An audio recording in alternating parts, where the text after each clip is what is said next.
नमस्कार दोस्तों, आप सभी के स्टडी फॉर यूपीएससी पीसीएसआई में स्वागत है। न्यूज़पेपर से जो एमसीक्यू वीडियो मैं करवा रहा था, जिसमें करंट अफेयर के बहुत ही शानदार एमसीक्यू होते हैं, उसी का नेक्स्ट वीडियो होगा ये। और एक बच्चे ने क्वेश्चन पूछा था कि कब तक आप सारे करंट के एमसीक्यू करवा देंगे। तो अक्टूबर एंड होने से पहले मैं आपको करंट अफेयर के सभी एमसीक्यू 70 बीपीएससी पीटी को लेकर कंप्लीट करवा दूंगा, जिससे आपको प्रॉपर समय मिले और आप उसका रिवीजन भी कर पाएँ।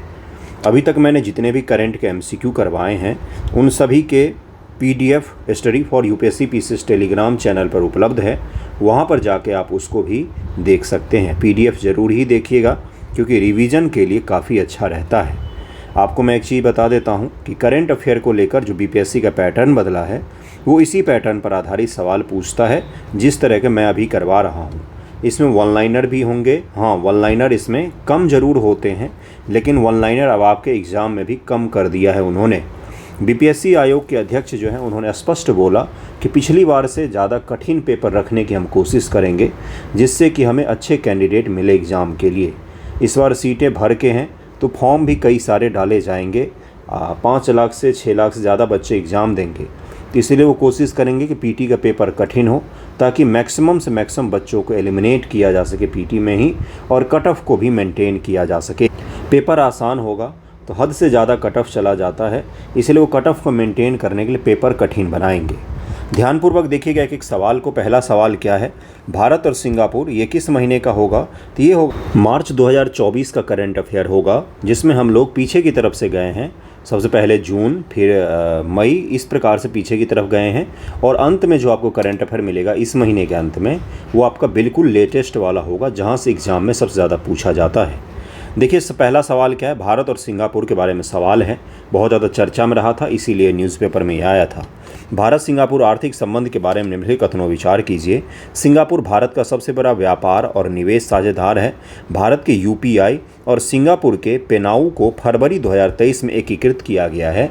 भारत का यूनिफॉर्म पेमेंट इंटरफेस और सिंगापुर का पे नाउ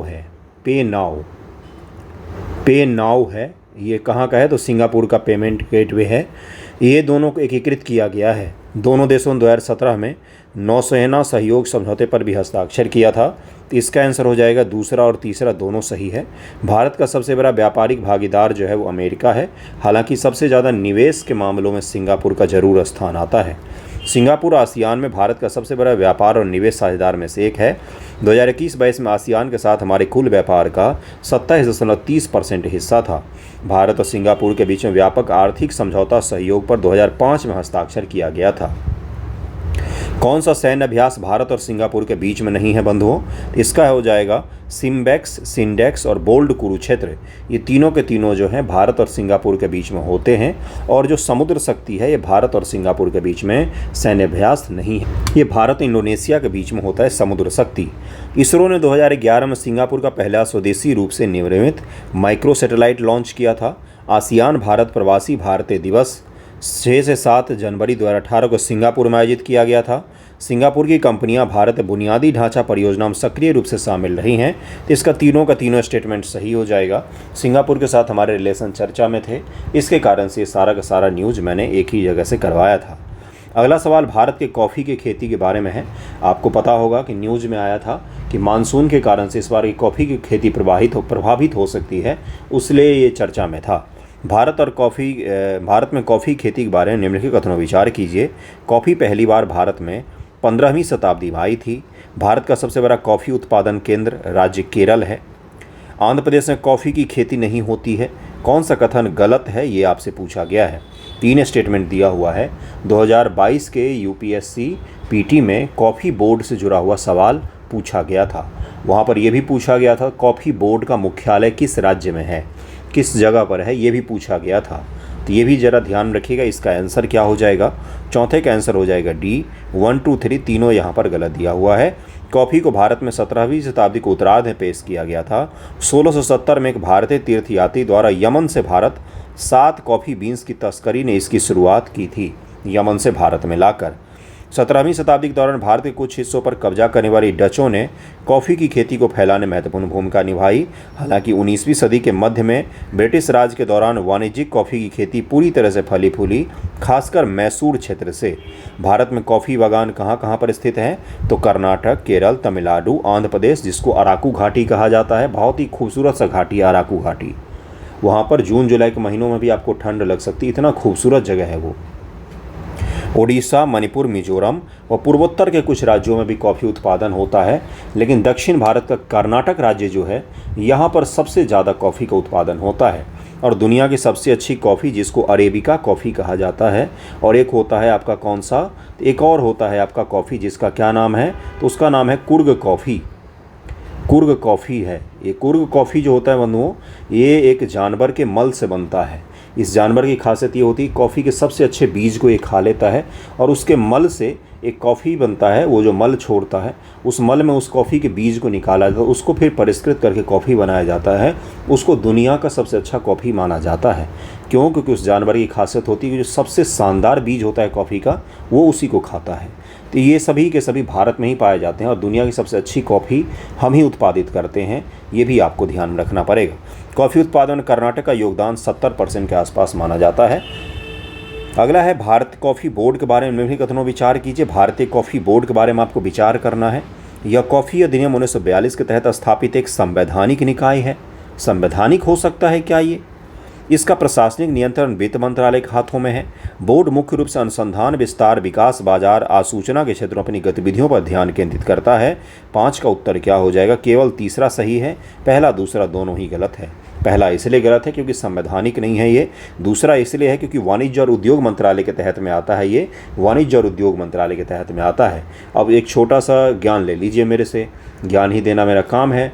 जितने बड़े बड़े उत्पादों के बोर्ड हैं, जैसे चावल बोर्ड, आलू बोर्ड कहाँ है भाई, चाय बोर्ड, कॉफ़ी बोर्ड, मैं आपको कह रहा हूँ एग्ज़ाम के अंतिम दिनों में ये बड़ा चीज़ मदद करता है।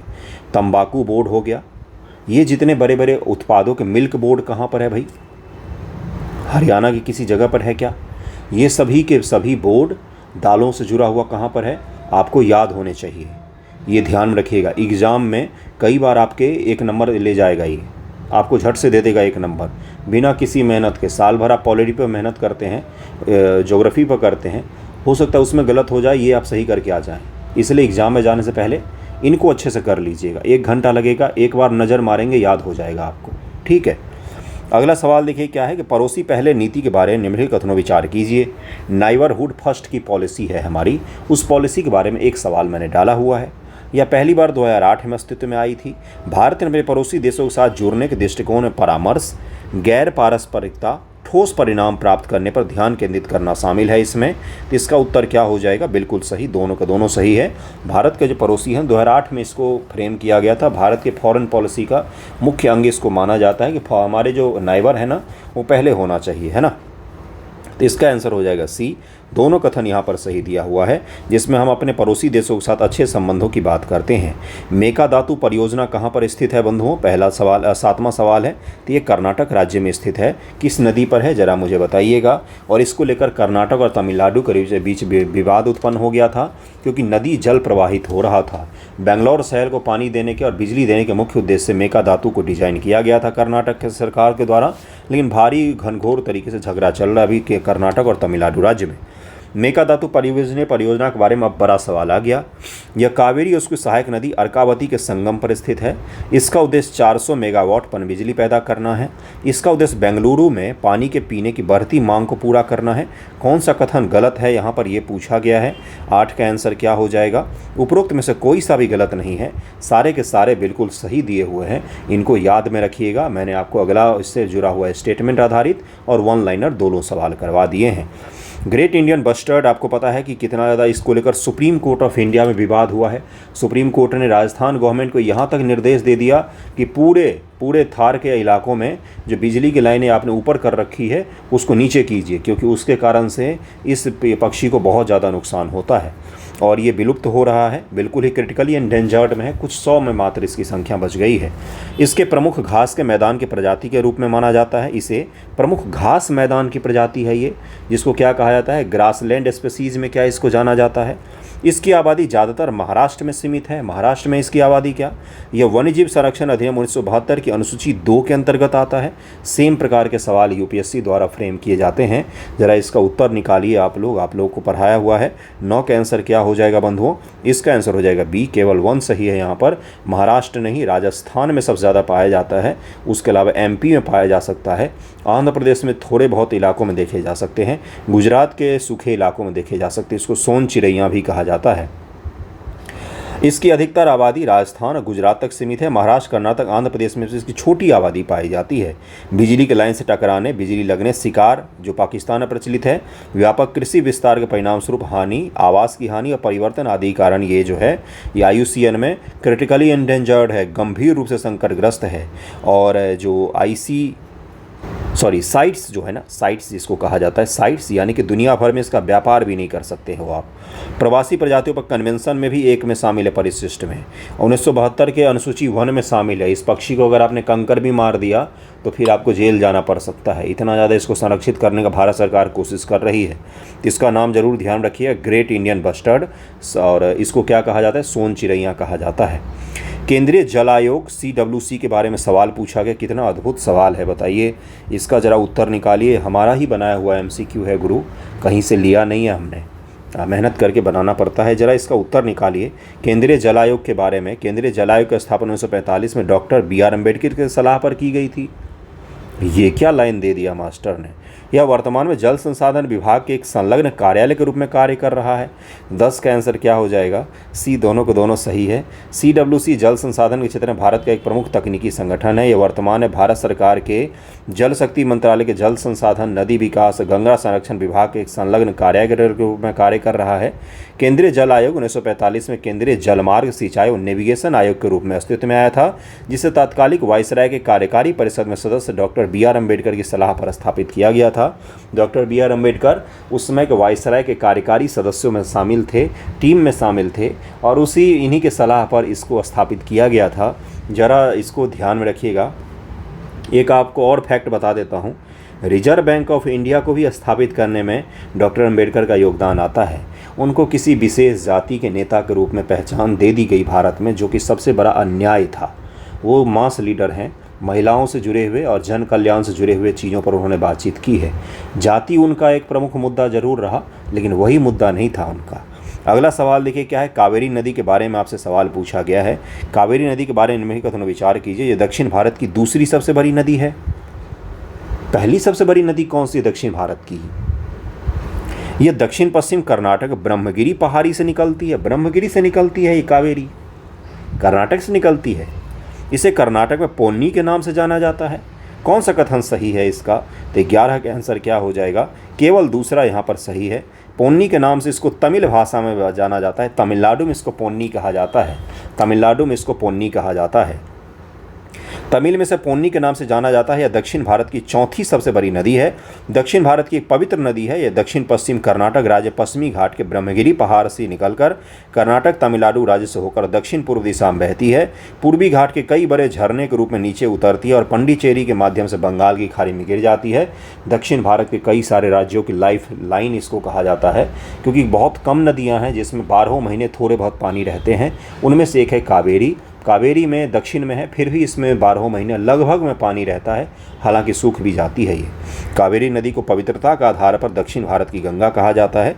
प्रोजेक्ट ग्रेट इंडियन बस्टर्ड कब शुरू किया गया था? आंसर देख लिया होगा इन लोगों ने। बताइए इसका आंसर। 12, 13, 14, 15। इसका आंसर हो जाएगा 2013 में शुरू किया गया था।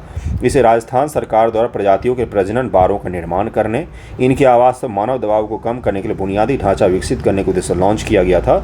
एक चीज़ और मैं आपको आज बताता हूँ, ध्यान से सुनिएगा।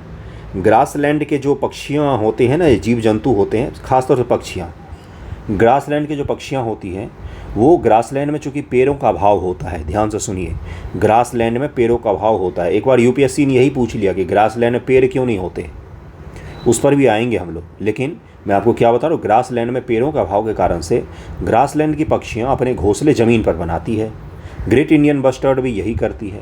इसके कारण से इसके जो घोंसले होते हैं वो बहुत ही आसान शिकार होते हैं, शिकारियों के लिए भी, जानवरों के लिए भी और सांपों के लिए भी। तो इसलिए भी इसकी जनसंख्या को खतरा उत्पन्न हो गया है। ठीक है, हाल ही में बायोप्लास्टिक खबरों में था, इसके बारे में ही कथनों विचार कीजिए। बायोप्लास्टिक पर जरा विचार कीजिए। या मक्का, गेहूं या गन्ने जैसे पौधे या अन्य जैविक सामग्री से बनाया जाता है? बायोप्लास्टिक इन सब चीज़ों से बनाया जाता है क्या?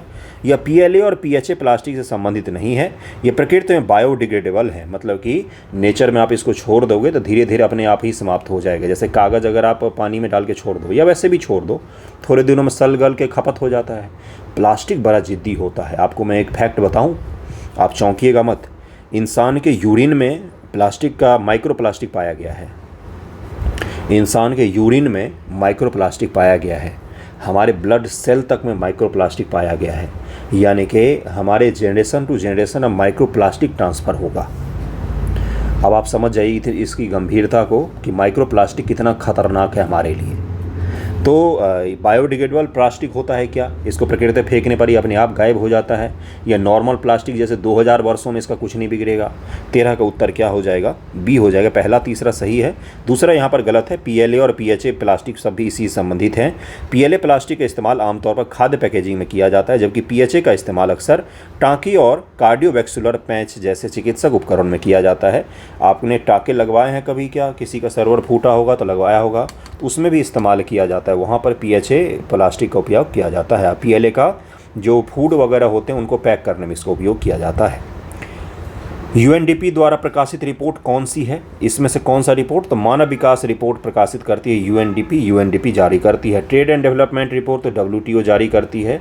और सस्टेनेबल डेवलपमेंट रिपोर्ट जो है वो UNSDN के द्वारा जारी किया है, तो United nation solution development network करके ऐसे ही एक संस्था है जो जारी करती है। तो ये ध्यान में रखिएगा, मानव विकास रिपोर्ट जो है, ह्यूमन डेवलपमेंट रिपोर्ट जो है, ये जारी करती है कौन? तो यूनाइटेड नेशन डेवलपमेंट प्रोग्राम। अरब लीग की स्थापना किस वर्ष हुई थी? अरब, इजराइल सब चर्चा में है। इस सवाल का उत्तर भी नहीं पता होगा इन लोगों को। बताइए इसका उत्तर क्या हो जाएगा? यही पूछ लेगा 17 नवंबर को, फिर बोलोगे मास्टर ने पढ़ाया ही नहीं। दोस्त तो हम ही पर आता है। 15 का उत्तर क्या हो जाएगा? 1945 ईस्वी में, 1945 में अरब लीग की स्थापना हुई थी। एग्ज़ाम के बाद सबसे पहले जो बच्चे काम करते वो है टीचरों को ब्लेम करना कि उसके कारण नहीं हुआ। अरब लीग, जिसे अरब राज्यों की लीग के नाम से भी कहा जाता है, मध्य पूर्व और उत्तरी अफ्रीका के, देखिए ध्यानपूर्वक, मिडिल ईस्ट, जिसको मिडिल ईस्ट का मतलब कौन सा हो गया? जो इजराइल के बगल से निकाल लीजिए, भूमध्य सागर के तट से लेकर और सऊदी अरब तक आ जाइए, ईरान इराक को लेते हुए, और भूमध्य सागर के दक्षिण में जो उत्तरी अफ्रीका के देश हैं वो अक्सर मुस्लिम देश हैं, मैक्सिमम मुस्लिम कंट्री हैं, उन सभी को मिलाकर अरब लीग बनाया गया है। इसमें अरब मूल के लोग ज़्यादातर रहते हैं। एक अंतर सरकारी पैन अरब संगठन है। इसका गठन 1944 में अलेक्जेंड्रिया प्रोटोकॉल को अपनाने के बाद 22 मार्च 1945 को काहिरा मिस्र में हुआ था। और कहाँ पर हुआ था ये भी ध्यान रखिए, काहिरा मिस्र में। और बहुत चर्चा में रहता है ये, क्योंकि कुछ नहीं कर पाए, एक अकेला इजराइल जो है इन सब से निपट रहा है, बहुत ज़्यादा युद्ध हो रहा है उस इलाके में। तो अगला सवाल है कि अंतर्राज्यीय जल विवाद से निपटाने के लिए संवैधानिक प्रावधान के बारे में निम्नलिखित कथनों विचार कीजिए। इंटर स्टेट जो वाटर डिस्प्यूट होता है उससे जुड़े हुए संवैधानिक प्रावधान कौन से हैं उसके बारे में विचार करना है आपको। अनुच्छेद 262 जल मुद्दों संबंधित विवादों संबंधित है। इस प्रावधान के तहत संसद ने नदी बोर्ड अधिनियम 1956 को ही अधिनियमित किया था। 16 के आंसर क्या हो जाएगा? केवल 1 सही है यहाँ पर, दूसरा यहाँ पर गलत दिया हुआ है। अनुच्छेद 262 के अनुसार जल से संबंधित विवादों के मामले में संसद कानून द्वारा किसी भी अंतर्राज्यीय नदी या नदी घाटी के पानी के उपयोग, वितरण या नियंत्रण के संबंध में किसी भी विवाद या शिकायत के न्याय निर्णय के लिए प्रावधान कर सकती है। 262 हमारे जो संविधान निर्माता थे उनको इस बात का आभास था कि भारत में क्या होगा, कितने भविष्यदर्शी थे। देखिए, सोचिए जरा, उनको ये पता था कि भारत में आने वाले समय में नदी विवाद होगा, तो उन्होंने संविधान में किसी विवाद को लेकर इस तरह से अलग आर्टिकल नहीं दिया हुआ है, नदी विवाद को लेकर आर्टिकल दिया हुआ है। ठीक है। अनुच्छेद 262 के अनुसार संसद ने निम्नलिखित अधिनियम किए हैं। नदी बोर्ड अधिनियम 1956, अंतर्राज्यीय जल विवाद अधिनियम 1956 वगैरह, ये सब संसद को अधिकार मिला हुआ है। नेक्स्ट क्वेश्चन पर चलते हैं। मिशन दिव्यास्त्र के बारे में आपसे पूछा गया बंधुओं। मिशन दिव्यास्त्र क्या होता है? चर्चा में था इसलिए आपसे पूछा गया है, बताइए। यह घरेलू रूप से विकसित अग्नि 5 परमाणु मिसाइल का क्या है लिखा हुआ है भाई इंग्लिश में? उद्घाटन उड़ान परीक्षण है, मतलब इनॉग्रेल फ्लाइट टेस्ट है। अग्नि 5 का ये क्या, ये उद्घाटन उड़ान टेस्ट परीक्षण था। प्रौद्योगिकी मिसाइल को एक ही प्रक्षेपण में विभिन्न या समान स्थानों पर कई वॉरहेड पहुंचाने में सक्षम बनाती है। एक ही प्रक्षेपण में, एक ही मिसाइल में एक से ज़्यादा वॉरहेड लगा सकते हैं हम। क्या इस तरह का है ये? इसमें परमाणु क्षमताएं शामिल नहीं हैं। कौन सा कथन सही है मिशन दिव्यास्त्र के बारे में? मिशन दिव्यास्त्र के बारे में इसका आंसर हो जाएगा पहला, दूसरा बिल्कुल सही है। और ये परमाणु हथियार भी ले जा सकता है। DRDO द्वारा मिशन दिव्यास्त्र का सफल प्रक्षेपण भारत की परमाणु क्षमता के लिए महत्वपूर्ण उपलब्धि है। यह घरेलू रूप से विकसित अग्नि 5 परमाणु मिसाइल का उद्घाटन उड़ान परीक्षण है, जिसकी मारक क्षमता 5000 किलोमीटर होगी। और ये MIRV है। MIRV एक अलग तकनीक है जो दुनिया में कुछ ही देशों के पास में है। ये एक साथ एक से ज़्यादा वॉरहेड ले जा सकती है। ये रॉकेट होता है, मान लीजिए उसका ये पीछे क्या है, तो ये ईंधन लगा होता है, इंजन होता है। आगे जो आप इस तरह से देखते हैं, इसी को वॉरहेड कहा जाता है।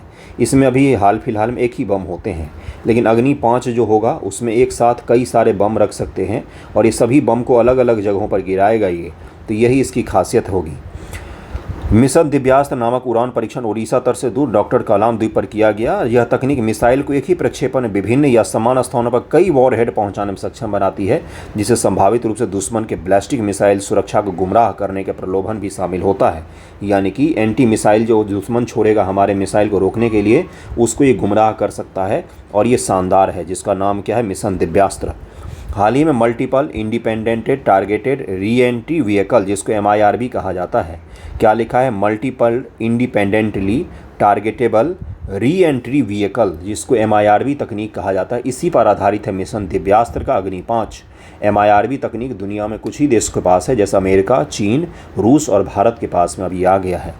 यह DRDO द्वारा विकसित नई तकनीक है। MIRV एक मिसाइल को कई वॉरहेड ले जाने की अनुमति देता है। इसके पृष्ठभूमि यह है कि इसे केवल भूमि आधारित प्लेटफॉर्म से ही लॉन्च किया जा सकता है।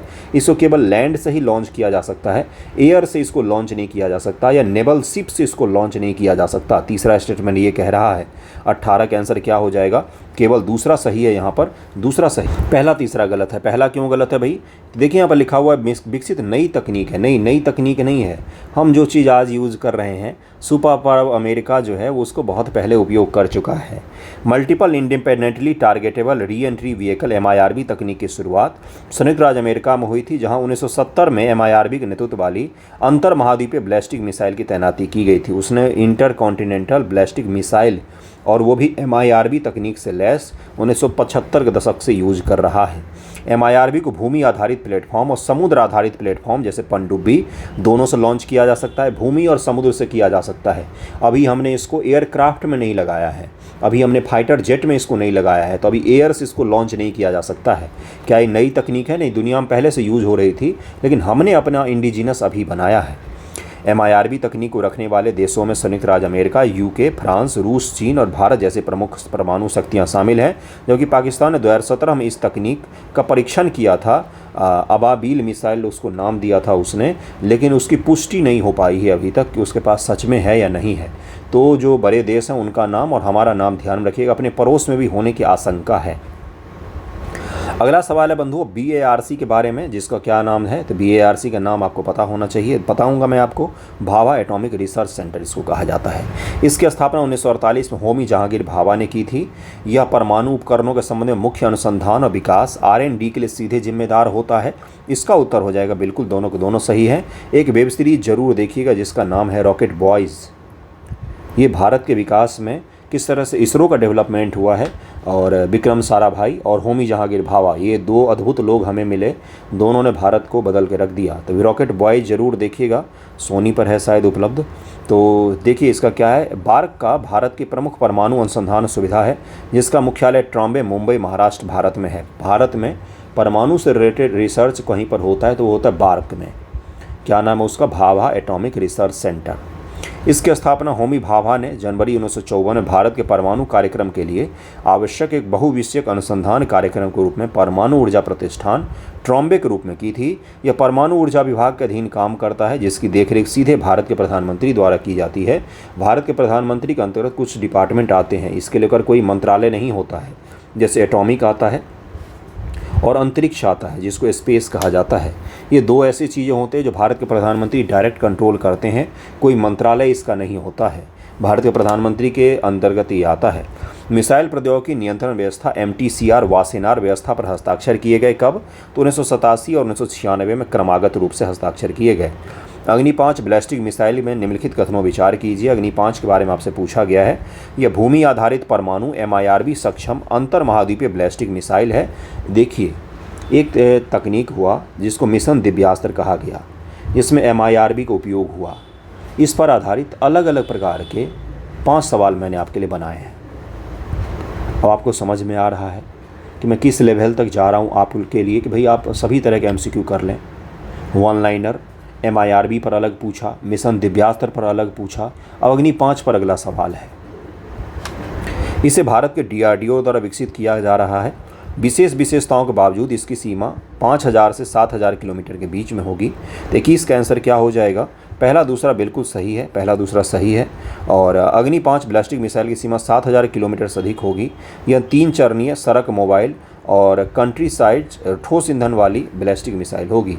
देखिए इसमें कहा जा रहा है कि MIRB तकनीक के साथ इसकी सीमा जो है वो कई बार 5000 किलोमीटर लिखी जाती है।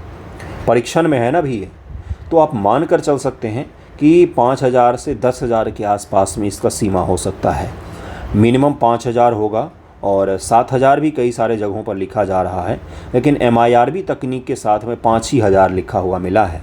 और लेकिन अग्नि 5 में अगर MIRB तकनीक का उपयोग नहीं करके सीधा अग्नि का हम यूज करेंगे, जिस तरह से 5 बाकी मिसाइल है, तो इसकी क्षमता 7000 से ज़्यादा हो जाती है। तो ये भी ध्यान में रखिएगा। इसको रेंज को लेकर बड़ा विवाद है। मिनिमम कहीं पर 7000 लिखा देखा है मैंने, कहीं पर 5000 लिखा देखा है। मैं आपसे बोलूँगा एक बार इसकी पुष्टि जरूर कर लीजिएगा। भारत में आदर्श आचार संहिता के बारे में निम्नलिखित का विचार कीजिए। जो इलेक्शन हुए थे तो उस समय में code of conduct, model code of conduct चर्चा में था। यह ECI द्वारा जारी दिशा निर्देशों का एक समूह है। यह चुनाव से पहले राजनीतिक दलों और उम्मीदवारों को नियंत्रित करता है। आदर्श आचार संहिता की उत्पत्ति 1960 में केरल के विधानसभा चुनाव में निहित है। कब हुआ था इसकी उत्पत्ति भाई, यही पूछ लेगा आपसे। बताइए मुझे ज़रा इसका आंसर। इस पर जब उत्तर लेखन करवाया था तब भी हल करवाया था मैंने। 22 का उत्तर हो जाएगा D। तीनों के तीनों यहाँ पर सही दिए हुए हैं। संविधान के अनुच्छेद 324 के तहत में इलेक्शन कमीशन ऑफ इंडिया का गठन किया गया है। इलेक्शन कमीशन ऑफ इंडिया का गठन किया गया है। उसी को ये शक्ति दी गई कि मॉडल कोड ऑफ कंडक्ट का उपयोग करें। आचार संहिता चुनाव कार्यक्रम की घोषणा की तारीख से लेकर परिणाम की घोषणा होने की तारीख तक लागू रहती है।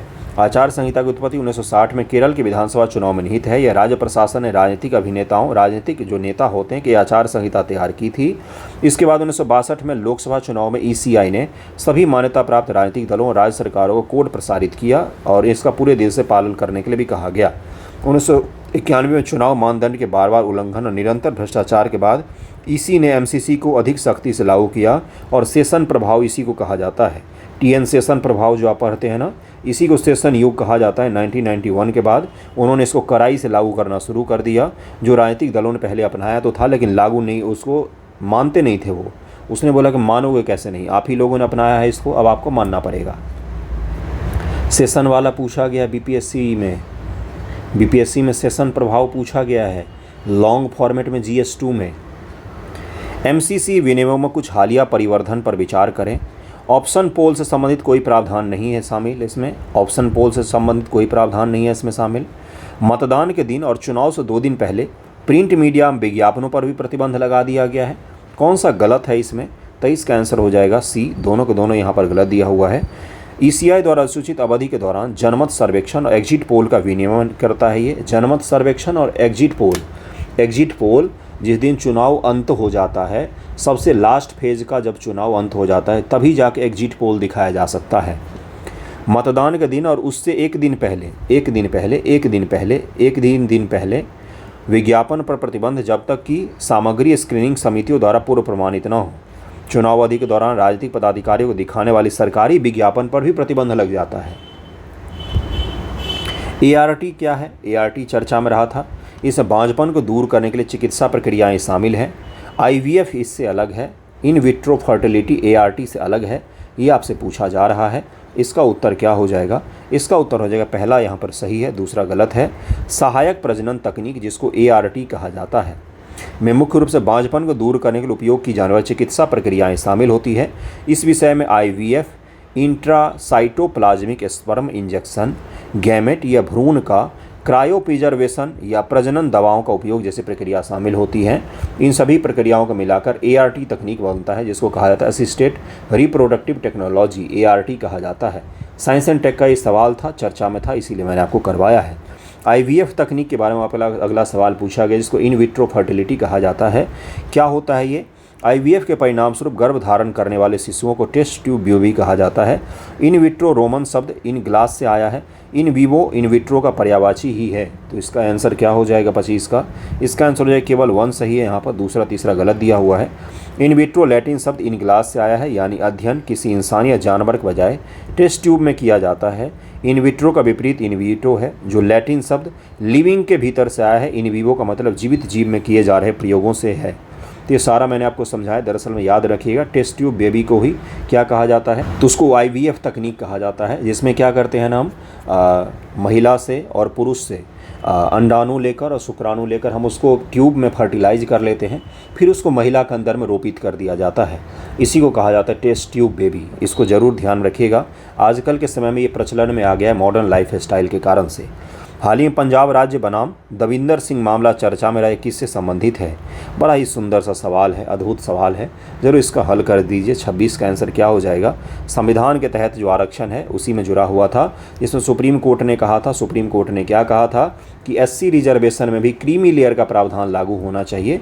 ये इसी के बाद चर्चा में आया था। भारत के सर्वोच्च न्यायालय के 7 न्यायाधीशों की पीठ पंजाब राज्य बनाम दविंदर सिंह मामले में कानून के एक ऐसे प्रश्न पर अपना निर्णय सुनाया है उसने, जो संविधान के तहत सकारात्मक कार्रवाई और आरक्षण के भविष्य के लिए बहुत ही महत्व रखता है। लेकिन भारत सरकार ने बोला कि हम इसको लागू नहीं करने जा रहे हैं। सुप्रीम कोर्ट ने बोला कि आपको एससी रिजर्वेशन में भी क्रीमी लेयर लागू करना चाहिए, जो कि मुझसे पूछे तो बहुत ही तार्किक है, लेकिन भारत सरकार ने इसको मना कर दिया। जातियों के भीतर उपवर्गीकरण क्या है? यही था, वो उपवर्गीकरण को लेकर ही था। हिंदू, सिख, मुस्लिम आदि समुदाय के भीतर उप समूहों का वर्गीकरण से है। इसका उद्देश्य अंतर श्रेणी असमानताओं को दूर करना है, लाभों का अधिक न्याय संगत वितरण सुनिश्चित करना है। पंजाब, बिहार, तमिलनाडु ने उपवर्गीकरण का प्रयास किया है। कौन सा कथन सही हो जाएगा 27 का? इसका आंसर सही हो जाएगा दूसरा और तीसरा सही है, पहला गलत है, क्योंकि अंतर धार्मिक नहीं करना है, मतलब कि इंटर रिलीजन करना है। हिंदू धर्म के भीतर में जो अलग अलग जातियां हैं उनका उपवर्गीकरण करना है, ये इसका लक्ष्य था, ना कि हिंदू, सिख, मुस्लिम में धार्मिक स्तर पर नहीं करना है, एक धर्म के भीतर ही करना है। दूसरा तीसरा बिल्कुल सही दिया हुआ है, दूसरा तीसरा बिल्कुल सही दिया हुआ है। माडिगा समूह किससे संबंधित है? मैडिगा इसको कहा जाता है। मैडिगा समूह वो समूह है जो बहुत दिनों से मांग कर रहा है कि एससी रिजर्वेशन में उपवर्गीकरण किया जाए, और उपवर्गीकरण के पश्चात हमें क्या किया जाए, तो हमें आरक्षण अलग से दिया जाए। एससी वर्ग में कुछ वर्गों को आरक्षण से बाहर किया जाए और कुछ वर्गों को आरक्षण ज़्यादा दिया जाए। जिस प्रकार से बिहार में होता है ना, ओबीसी में ईबीसी होता है, एक एक्सट्रीम बैकवर्ड कास्ट और ओबीसी होता है, उसी प्रकार से ये मांग कर रहा था। मैडिगा समुदाय तेलंगाना में सबसे प्रचलित समुदायों में से एक है। इसका उत्तर हो जाएगा बी। किससे संबंधित है? तेलंगाना राज्य से संबंधित है। नए उपग्रह आधारित टोल संग्रह प्रणाली के बारे में आपसे सवाल पूछा गया है। कौन सा कथन गलत का है, ये भी पूछा गया है। यह यूएसए की ग्लोबल पोजीशनिंग सिस्टम पर आधारित होगा। यह सटीक स्थान ट्रैकिंग के लिए जीएनएसएस और गगन का उपयोग करेगा।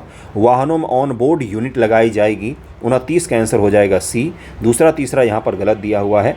हाल ही भारत सरकार के परिवहन और राजमार्ग मंत्रालय ने संसद में घोषणा की कि सरकार वैश्विक नेविगेशन सैटेलाइट सिस्टम पर आधारित एक नई राजमार्ग टोल संग्रह प्रणाली लाएगी। प्रस्तावित राजमार्ग टोलिंग प्रणाली सटीक स्थान ट्रैकिंग के लिए भारतीय नेविगेशन प्रणाली गगन का उपयोग करेगी। GPS aided geo augmented navigation सहित जीएनएस का उपयोग कर सकती है। कार्यान्वयन वाहनों को ऑनबोर्ड यूनिट या ट्रैकिंग डिवाइस से लैस करना शामिल हो। ऊपर जो सवाल में दिया हुआ था गलत कथन, यहाँ पर सही कथन ही होगा। दूसरा तीसरा बिल्कुल सही दिया हुआ है। अगला देखिए क्या है, राष्ट्रीय राजमार्ग के निर्देशांक डिजिटल इमेज प्रोसेसिंग का उपयोग करके लॉग किए जाते हैं, जिससे सॉफ्टवेयर को यात्रा की गई दूरी के आधार पर टोल दरों की गणना करने की अनुमति मिलती है। टोल राशि ओबीयू से जुड़े हुए डिजिटल वॉलेट से काट ली जाती है और इसी प्रकार से टोल आधारित भारत में सैटेलाइट आधारित भारत में टोल संग्रहण की नई प्रणाली लाई जा रही है। मतलब खरीद के पैसा लिया जाएगा आपसे, इसका मतलब यही था। 30वें सवाल पर पहुंच गया आज हम लोग। फास्टैग के बारे में अगला सवाल आपसे पूछा गया है, जिसमें रेडियो फ्रीक्वेंसी का उपयोग किया जाता है। मैंने पढ़ाया था आपको। यह RFID तकनीक पर आधारित डिवाइस है। इसे PNC और NHAI द्वारा संचालित किया जाता है। इसका उत्तर हो जाएगा केवल 1 सही है यहाँ पर। फास्टैग का संचालन भारतीय राष्ट्रीय राजमार्ग प्राधिकरण NHA द्वारा सड़क परिवहन और राजमार्ग मंत्रालय की देखरेख में किया जाता है। तो इसका आंसर क्या हो जाएगा? केवल 1 सही है। किसके द्वारा किया जाता है? तो केवल NHAI की ही करती है, मंत्रालय के सहयोग से करती है। इसका उत्तर ए हो जाएगा। इसके आगे का सवाल हम लोग नेक्स्ट वीडियो में करेंगे। अब से डेली आएगा ये वीडियो, अब से डेली ही आएगा, क्योंकि मुझे जल्दी से जल्दी सारा कंप्लीट करना है, इसलिए डेली ही आएगा। आप लोग वीडियो देखते नहीं हैं इसलिए मैं डेली लाता नहीं हूँ। उसको अच्छे से देखिए, शेयर कर दीजिए, पढ़ लीजिए। इतने अच्छे MCQ नहीं आपको मिलेंगे कभी, एग्ज़ाम में आएगा यहाँ से, ये मैं आपको बता सकता हूँ। गारंटी नहीं लेता हूँ, लेकिन न्यूज़पेपर से पूछेगा तो यहीं से पूछेगा। मैं गारंटी तो किसी चीज़ की है ही नहीं दुनिया में। ठीक है, थैंक यू सो मच आप सभी।